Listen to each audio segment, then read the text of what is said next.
Dans la deuxième partie de cet épisode, Sophia Godban, directrice du pôle conseil de Mobilize Power Solutions France, nous a donné des clés pour mieux comprendre les tenants et aboutissants du déploiement de la mobilité électrique sur le territoire français.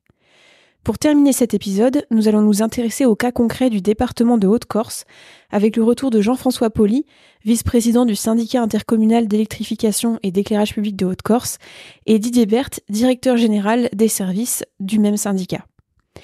Avec un territoire particulièrement rural et beaucoup de relief montagneux, le déploiement de points de recharge publics accessibles à tous les habitants, même dans les communes les plus isolées, représente un véritable défi. L'objectif est d'atteindre plus de 500 points de recharge d'ici 2030. Bonne écoute!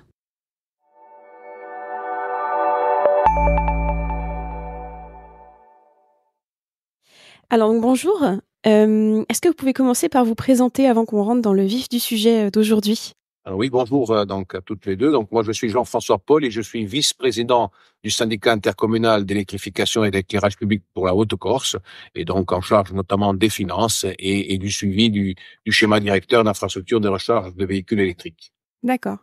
Allez-y Monsieur Berthe, présentez-vous. Bonjour, je me suis Monsieur Berthe, je suis le directeur général des services de cette même entité qui est le CIEP. Je voulais savoir pour démarrer quels sont les enjeux de la région Haute-Corse en termes de mobilité durable, donc de manière générale, quelles sont les spécificités de votre territoire à ce sujet ?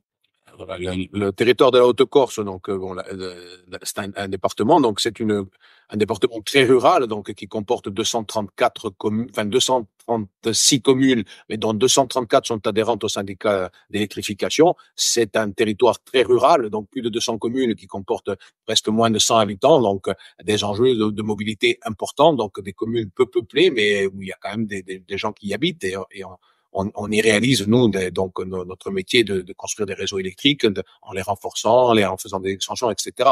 Et donc, le schéma de la mobilité, forcément, est un schéma qui s'adapte forcément à ce milieu rural.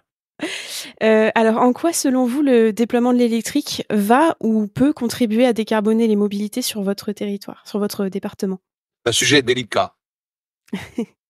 C'est un sujet délicat parce que, bon, comme on vous le disait tout à l'heure, donc la production d'électricité, des chiffres officiels que l'on connaît, 60% à l'heure où on se parle, c'est de l'énergie carbonée, puisque donc, des deux centrales du Vadj et de Luciana, et les 40 autres pourcents se répartissent à travers donc des énergies renouvelables, que ce soit du photovoltaïque, de l'éolien ou de l'hydraulique. Donc forcément, dans les politiques publiques qui vont arriver, l'idée c'est de descendre bien évidemment en dessous des 50% et de se rapprocher du zéro carbone. Mais l'enjeu, il est effectivement important, mais il est difficile pour nous syndicats de nous prononcer. Mais en tout cas, on est dans tous les cas de figure obligé d'emboîter le pas. Pour compléter ce qui vient d'être dit, on peut simplement, enfin, on pourrait ajouter le fait est que quand on installera ces bornes, ça sera en parfaite coordination avec EDF et elles seront forcément pilotables. Donc, on peut imaginer que ces bornes puissent être alimentées à un instant T par des énergies dites renouvelables. Et ça, le fait d'avoir des bornes pilotables permettrait d'autoriser le particulier par EDF à utiliser ou pas ces bornes. Et du coup, d'avoir un cycle vertueux entre l'administré qui a acheté un véhicule électrique, qui a fait l'effort d'avoir un véhicule propre, entre guillemets, mais d'avoir aussi une source de rechargement qui potentiellement, en fonction du moment du rechargement, grâce au pilotage de la borne, d'être sur un cycle complètement vertueux.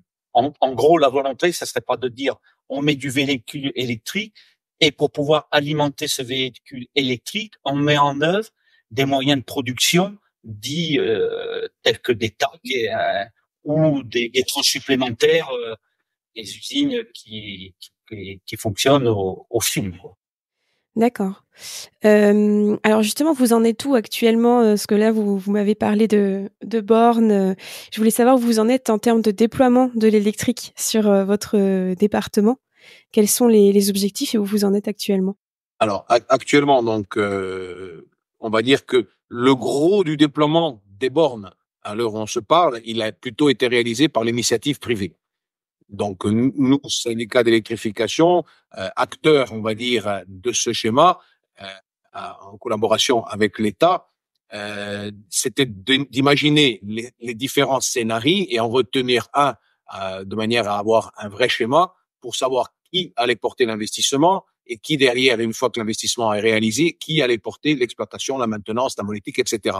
Donc là, le schéma actuellement, donc nous avons été accompagnés par le bureau d'études Mobilize, donc avec qui nous avons bien travaillé. Donc là, nous attendons que le préfet prenne l'arrêté. Nous sommes donc en phase finale. Et le scénario qui a été retenu, justement pour aller, on va dire, on a retenu le choix d'aller le plus vite possible dans le déploiement, c'est-à-dire en laissant l'investissement, la charge des collectivités qui en ont la compétence, et ensuite leur laisser l'opportunité soit de nous transférer la compétence pour la partie exploitation, maintenance monétique, ou de la conserver et de signer donc un partenariat avec le fournisseur de leur choix. Mais l'idée, c'était de pouvoir, sur 3 ans, dans la première phase de la mise en œuvre du schéma, de pouvoir avoir un maillage du territoire et notamment, comme le disait Didier tout à l'heure, sur la partie rurale, donc d'avoir des bornes pour que chaque administré, à moins de 20 minutes de chez lui, il ait la possibilité de se recharger sur une borne en 25 kg continu, qui est le choix que nous avons retenu d'un point de vue technologique. J'ajoute ici une petite note audio. Pour compléter les propos de Monsieur Poli, un schéma directeur IRVE est un plan stratégique visant à structurer l'offre de recharge ouverte au public pour véhicules électriques et hybrides rechargeables sur un territoire donné. Voilà, je vous laisse à la suite de l'épisode. Donc, l'investissement de la partie, on va dire, publique, n'a pas encore démarré, même s'il peut y avoir eu comme ça quelques collectivités qui étaient un petit peu précurseurs et qui ont installé des bornes, mais bon, de différentes techniques. Donc vous en êtes plutôt au démarrage, c'est ça, de ce projet. Donc 2024 doit être l'année du véritable lancement. Donc j'ai beaucoup de collectivités qui me sollicitent parce que elles veulent faire des demandes de financement maintenant que le schéma il est plus ou moins arrêté, mais tant que l'arrêté n'est pas pris par Monsieur le Préfet, eh ben, les financements sont pas encore lancés. Mais bon, c'est une question de jours ou de quelques semaines. D'accord. Faudra vous réinterroger dans quelques années alors quand ce sera quand ce sera déployé pour voir un petit peu ce que vous avez réussi à mettre en place. Théorie, si tout se passe bien, sous 3 ans, on serait capable d'avoir installé dans le rural plus d'une centaine de bornes. En gros, c'est ça. Ouais. Et alors justement, pour réussir ce déploiement, est-ce que vous avez des défis, des challenges particuliers?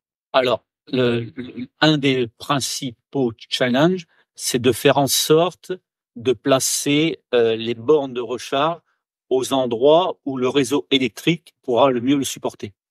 Cette mise en œuvre de bornes ne pourra se faire qu'en parfaite adéquation avec EDF, où on va regarder les points de raccordement les plus judicieux qui ne nécessitent pas de travaux importants pour mettre en place les bornes, pour faire en sorte qu'on puisse rapidement mettre ces bornes en service. Ça, c'est notre principal défi pour pouvoir déployer au plus vite des bornes sur l'ensemble du territoire. Oui, profiter des infrastructures déjà présentes aussi, donc j'imagine, c'est ça. Ah oui, le but, c'est d'utiliser au maximum les infrastructures existantes et que ces infrastructures puissent supporter la charge demandée. Oui. Aussi tenter qu'il y ait des investissements, qu'on ait le temps de les planifier et d'avoir donc les ressources nécessaires, parce que bon, on pourra pas dans 100% des cas peut-être les implanter comme on le souhaite. Peut-être il y aura des renforcements à faire, mais bon, il faut qu'on ait le temps de pouvoir nous avoir les budgets nécessaires. Allez-y. En plus du rapprochement qu'on doit faire en DF, ça doit se faire aussi avec la mairie qui, elle aussi, est supposée avoir des endroits pour mettre à disposition des places de parking bien spécifiques pour pouvoir que les véhicules aient des places spécifiques pour pouvoir recharger. D'autant que c'est elles qui vont supporter l'investissement de la borne en elle-même. Nous, on y amènera donc. Alors évidemment, il y a les cas simples quand c'est un simple raccordement avec un comptage, c'est facile. Mais derrière, s'il faut faire un renforcement ou s'il faut faire une extension, parce que là où la mairie a le parking, le réseau n'est pas à proximité, il faut qu'on le détermine un peu à l'avance. De ce que vous me dites, j'ai l'impression, enfin vous l'avez peut-être déjà, enfin vous l'avez abordé déjà, mais c'est que ce qui est compliqué aussi, c'est que vous avez une marge de temps assez restreinte dans laquelle mettre en place toutes ces actions par rapport au déploiement des infrastructures, au financement dont vous étiez en train de parler, quoi. C'est ça aussi qui est peut-être un peu compliqué. Le schéma, lui, il s'étale jusqu'en 2030. Mais 2030, oui. choix que l'on en a fait donc en termes d'investissement, en laissant l'initiative justement aux collectivités, c'est d'y aller. On peut raisonnablement avoir installé les 100 ou 120 bornes d'ici 2027. Mais ça nous laisse quand même le temps d'avoir un bon maillage. Même si le schéma en lui-même, il n'est pas figé, il évoluera forcément dans le temps. Mais bon, après, on est un syndicat de communes, donc on va dire entre guillemets politique. Bien évidemment, quand on le passe en assemblée, la question c'est ma borne. Il n'y aura pas une borne par commune. Du moins, alors on se parle. Peut-être que demain, le schéma évoluant, peut-être qu'on aura un peu plus. Mais l'idée, c'est plutôt d'avoir donner la possibilité à chaque citoyen d'avoir une borne, comme je le disais tout à l'heure, à moins de 20 minutes de chez lui. On n'a pas forcément tout, une pompe à essence, un Auchan ou une pharmacie. Écoutez, merci beaucoup pour cet éclairage sur le déploiement de l'électrique dans votre département. Beaucoup de challenges et voilà, des défis intéressants. Donc, je vous souhaite une bonne continuation pour réussir à mettre en place tout cela. Merci Emploi et donc et Mobilize donc nous accompagne. Oui. Mobilize qu'on aura eu dans la partie juste avant cet épisode.